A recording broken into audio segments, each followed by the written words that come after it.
MLA గారి ఇంట్లో దొంగతనం జరిగింది. ఈ సంఘటన అయితే మన తెలుగు రాష్ట్రాల్లో అయితే జరగలేదు. ఈ సంఘటన జరిగింది రాజస్థాన్ రాష్ట్రంలో. ఇక్కడ కాంగ్రెస్ ఎమ్మెల్యే రాజస్థాన్లో ఎవరైతే దీన్ దయాల్ బైర్వా గారు ఉన్నారో ఈయన ఇంట్లో 3 సార్లు ఒకే నెలలో 3 సార్లు దొంగతనం అనేది జరిగింది.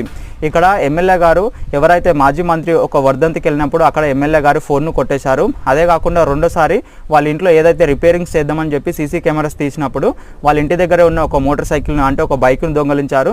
అదే కాకుండా మళ్ళీ అదే నెలలో వాళ్ళ ఇంటి దగ్గరే ఉన్న ఏదైతే ట్రాక్టర్ ట్రాలీ ఉంటుందో ఆ ట్రాక్టర్ ట్రాలీని కూడా దొంగలించారు. ఇక్కడ ఎమ్మెల్యే గారిని ఇంటిని టార్గెటెడ్గా చేసుకొని ఇలాంటి దొంగతనాలు చేసినట్టున్నారు. ఒకే నెలలో ఈ 3 దొంగతనాలు అనేది ఎమ్మెల్యే గారి ఇంట్లో జరిగినాయి. ఎమ్మెల్యే గారు కూడా పోలీసులకు కంప్లైంట్ చేస్తే పోలీసులు కూడా పట్టించుకోనట్టుగా ఉంటున్నారని చెప్పి ఎమ్మెల్యే గారు వాపోయారు. ఇక్కడ మనం ఏం అర్థం చేసుకోవచ్చు అంటే ఏదైనా సరే మన దగ్గరకు వచ్చేదాకా ఆ సిచ్యువేషన్ అనేది అర్థం కాదు. ఈ ప్రజాప్రతినిధులు ప్రజల సమస్యలు పట్టించుకోమంటే పట్టించుకోరు, కానీ వాళ్ళ దగ్గరకు వచ్చినప్పుడు పట్టించుకోకపోతే ఇలా వాపోతుంటారు.